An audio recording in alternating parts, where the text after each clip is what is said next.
Base sa mga report, walang plano si Lebron na makipag-meeting sa kahit anong team ngayon. Parang mas busy nga yan maglaro ng golf sa ngayon habang ang off-season siya ang pinag-uusapan talaga.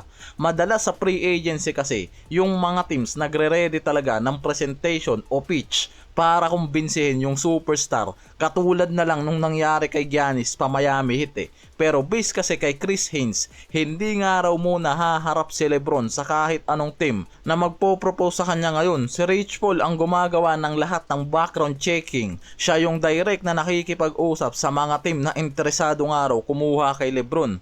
Kaya nga may nilabas rin yan na video ng mga teams na nasa whiteboard at pinapakita kung paano nga raw niya i-check yung mga possible team na babagsakan o pipirmahan ni Lebron. Kailangan ng salary contract, roster checking, kung contender ba o may chance sila sa championship window o kung ano yung magiging role ni Lebron sa sistema at long-term vision ng bawat franchise. Sobrang pihikan yung lolo nyo eh.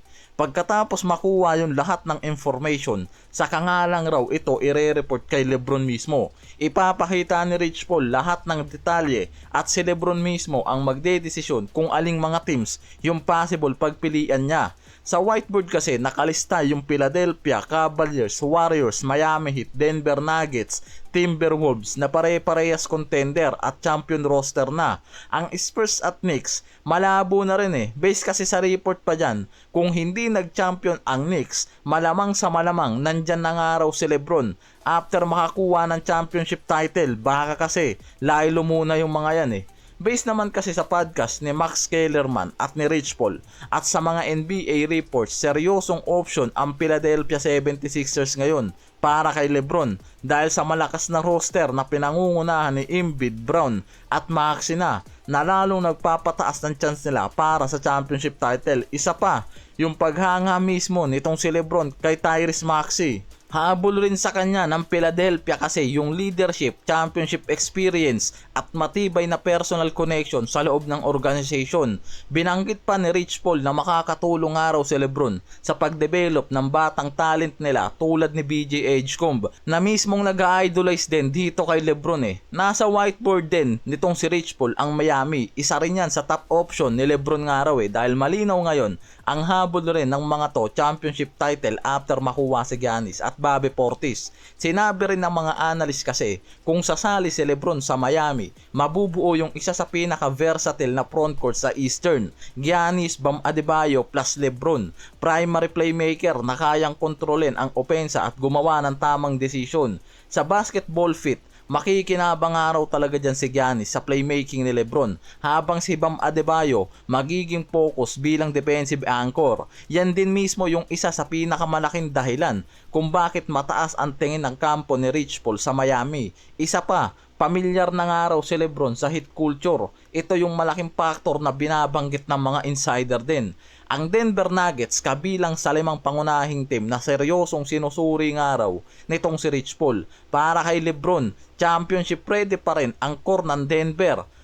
Isa sa mga tinitignan ni Rich Paul kung kailangan pa bang mag-rebuild ang team kung pupunta man si Lebron dahil win now mode ang habol niyan. Sa Denver, meron ng Nikola Jokic, Jamal Murray, Aaron Gordon na solid core. At iba pang veteran na pamilyar na sa malalim na playoffs run nila eh. Hindi na kailangan magsimula ulit ang Denver. Kailangan nga lang raw ng additional na elite talent para magpataas ulit ng chance nila sa championship title. Yan mismo yung dahilan bakit sinasama pa rin nga raw ni Rich Paul sa usapan ang Denver Nuggets kay Lebron. Nasa listahan din ang Minnesota Timberwolves. Hindi lang isinama yan bilang dark horse eh. Based sa mga analyst at report kasi, isa sila sa mga team na may pinakamalakas na basketball fit kay Lebron dahil sa pinagsamang batang superstar tulad ni Edwards at elite defense ng ibang role player at isang roster na pwedeng umangat sa tamang championship chance sa tulong ni Lebron. Pero base lang yan sa mga report at sa tingin nitong si Rich Paul nandyan din talaga ang Warriors na sobra naman kasi ang interest kay Lebron. Hanggang ngayon nag-aantay yan sa desisyon ni Lebron at hindi gumagawa ng galaw sa offseason na to. Nakaabang sila. Matagal nang sinasabi ng mga analyst na si Lebron at Curry pwede kasing isa sa pinakamagandang offensive pairing sa NBA. Mataas ang basketball IQ ng Warriors. Isa to sa mismong binabanggit din ni Rich Paul.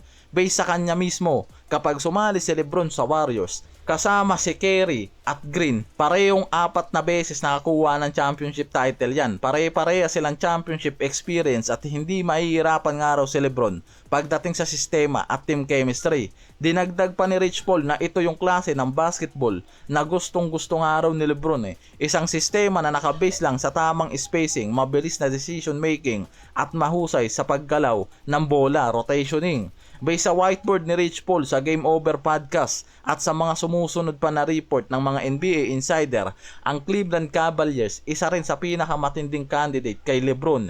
Hindi lang dahil sa dati niyang team yan dahil rin nga raw sa kombinasyon ng personal relation sa organization at championship ready roster na rin at emotional connection sa franchise. Isa pa, yan ang hometown kasi nitong si LeBron kaya nakikita kung saan nagsimula.